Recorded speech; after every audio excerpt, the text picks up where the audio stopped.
और बिहार में लगातार बारिश हो रही है और बारिश के कारण नदियां उफान पर है। पटना की गंगा घाटों पर भी जलस्तर में वृद्धि देखी गई है। पटना के कृष्णा घाट का हालात का जायजा लिया न्यूज 18 के संवाददाता रवि एस नारायण ने। बिहार में लगातार हो रही बारिश के कारण जहां कई जिलों में बाढ़ के हालात हैं, वहीं तमाम जो नदियां हैं वो उफान पर हैं। और गंगा की बात करें तो गंगा के जलस्तर में भी बड़ी तेजी से जो है वो वृद्धि हुई है।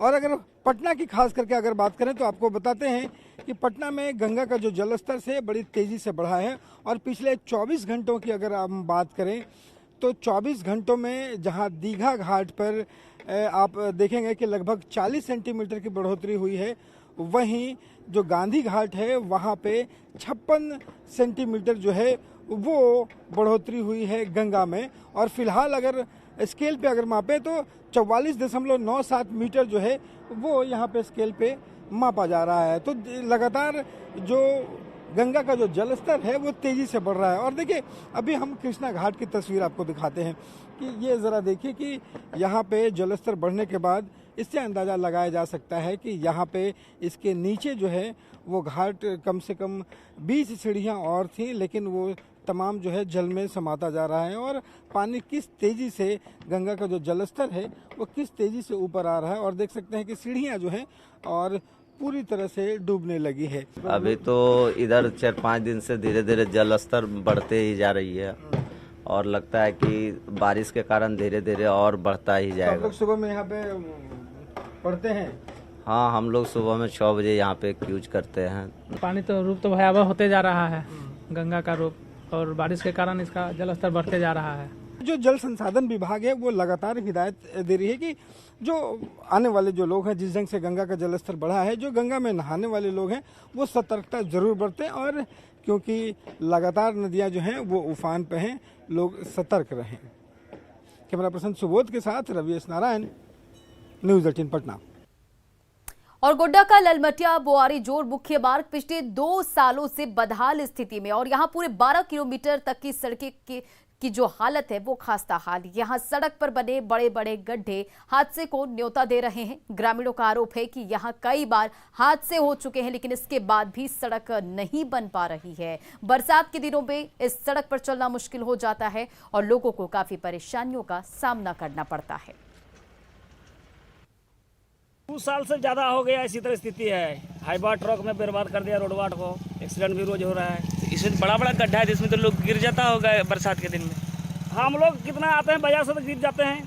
नया लोग तो आएगा तो ऐसे इसको तो गिरना ही है। मतलब 6-7 साल से ये एकदम रद्दी हो गया है सर, पूरा सड़क एकदम चलने लायक नहीं है। बच्चा रोज एक्सीडेंट होता है।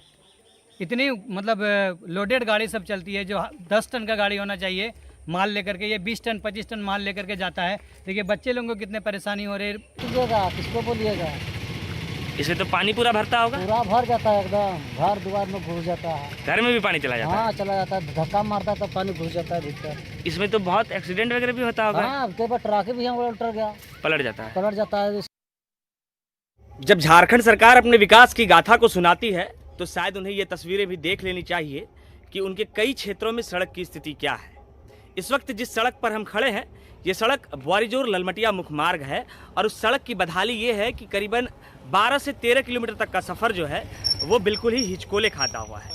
यहाँ जो स्थानीय लोग हैं उनका भी कहना है कि जिस तरीके से ये सड़कें गुजरती हैं, ये 10 से 12 किलोमीटर का जो एरिया उनका पड़ता है ये बहुत ही ख़राब है। और इसमें जो ट्रक है, यानी कि जो पत्थर लोडेड ट्रक पार होती है, उसकी वजह से ये सड़क पिछले 2 से 3 वर्षों से ख़राब पड़ी हुई है। तस्वीरों में आपको साफ दिखेगा कि किस तरीके से जो आने जाने वाली गाड़ियाँ हैं वो हिचकोले खाती हैं। और पूरा जो 12 किलोमीटर का या 10 से 12 किलोमीटर का एरिया है ललमटिया से बोआरीजोर तक का, वो बिल्कुल इसी तरीके से है। और बरसात के दिनों में तो यहाँ पर कई तरह की दुर्घटना की भी संभावनाएं इस वजह से बढ़ जाती है क्योंकि इस क्षेत्रों में कहा जाता है कि जो सड़क पर गड्ढे हैं वो इतने बड़े हैं कि अगर 1 साल का बच्चा उसमें डूब जाए तो शायद वो डूबकर मर सकता है, इतना गड्ढा उस सड़क पर है। तो यहाँ पर जरूरत है कि इस तरीके की सड़कें जो है उसे बनाया जाए, क्योंकि ये विधानसभा क्षेत्र बोरियो पड़ता है और लोबिन हेम्ब्रम इस क्षेत्र के विधायक हैं। जब विधायक सदन में ये कहते हुए नहीं थकते हैं कि उनके क्षेत्र का विकास हुआ है तो उन्हें शायद ये तस्वीरें देख लेनी चाहिए कि अभी इस क्षेत्र में विकास कोसों दूर है।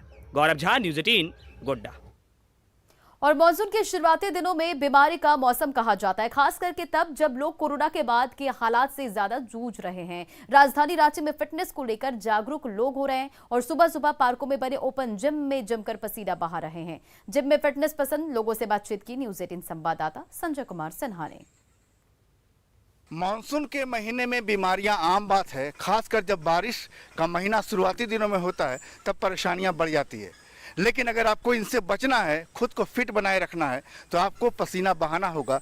और हम इस समय मौजूद हैं राजधानी के एक पार्क में, जहां ओपन जिम में कई लोग पसीना बहा रहे हैं। और आप देख रहे हैं कि मैडम, ये जो मानसून का महीना है, खुद को फिट बनाए रखना कितनी चुनौती है। एक्चुअली इस समय बैक्टीरियल इन्फेक्शन का भी बहुत ज़्यादा चांसेस रहता है, तो इसलिए आपको काफ़ी जी तोड़ मेहनत करनी पड़ती है सुबह को। अदरवाइज आप फिट रहना पॉसिबल नहीं, क्योंकि आप मेडिसिन पर डिपेंड रह ही नहीं सकते। जब तक इंटरनल फिटनेस नहीं रहे आदमी का, उसके लिए आपको जिमिंग, वॉकिंग ये बहुत ज़रूरी है।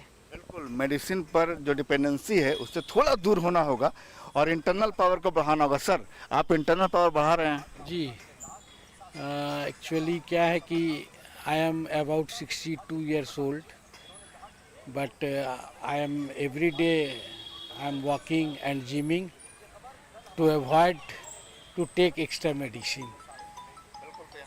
देख रहे हैं कि लगातार जहां तक नजरें जाएंगी आपकी, लोग एकदम जिम में पसीना बहा रहे हैं। हम कुछ और लोगों से बात करेंगे। ज़्यादातर वैसे लोग हैं जो बुजुर्ग हैं, लेकिन फिटनेस जो है एकदम, आप तो मैडम युवाओं को चुनौती दे रही हैं। जी, जरूर जरूर। पहले मॉर्निंग वॉक करते हैं, यहाँ एक बार वॉक कर लेते हैं, वॉक के बाद हम लोग जिम में आते हैं। यहाँ थोड़ी देर यहाँ अपना देख रहे हैं कि लोग जो है हर दिन जो यहाँ पर एक रूटीन सा बन गया है लोगों के लिए कि हर दिन मॉर्निंग में वॉक में आना है। बोल रहे हैं कि सर, कोरोना तो कभी हुआ होगा आपको? नहीं सर, कोरोना तो नहीं हुआ। नहीं, इसका राज क्या है? वर्जिश करना? हाँ, वर्जिश है कुछ, मतलब कि क्या बोलते हैं उसको, फिटनेस भी है और डाइटिंग भी है। बाहर का खाना पीना बंद है, अपना जो घर में जो खाना है स्वच्छ खाना है और देश को बचाना है। स्वच्छ खाना है, देश को बचाना है, बाहर का खाना नहीं खाना है। तब कितनी उम्र है आपके? हमारी तो 35 हो गई। 35 जी। कभी कोरोना से पाला पड़ा? नहीं, हम तो खुद झारखंड पुलिस में हैं और कोरोना का जो कोविड हॉस्पिटल खुला था पुलिस का, उसमें मेरी प्रतिनियुक्ति हुई थी, तो उसमें भी हम लोग का नहीं हुई थी। आप देख रहे हैं कि तरह तरह के लोग हैं। कुछ बुजुर्ग बताते हैं कि उम्र 60 साल से ज़्यादा है, लेकिन फिटनेस में युवाओं को चुनौती दे रहे हैं। तो कुछ बोलते हैं कभी उन्हें कोरोना हुआ ही नहीं। इसकी सबसे बड़ी वजह है फिटनेस, कि हर दिन मॉर्निंग में आते हैं, सुबह की ताज़ी हवा लेते हैं, और जब ताज़ी हवा सांसों में जाती है तो बीमारियां खुद बाहर आ जाती है। संजय कुमार सिन्हा, न्यूज़ 18 रांची।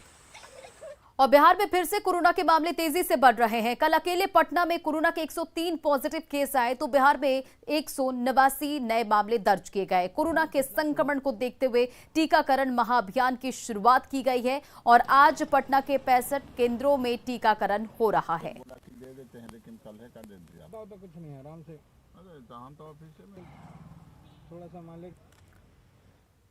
और फिलहाल इस बुलेटिन में इतना ही। बने रहें आप न्यूज़ 18 बिहार झारखंड के साथ।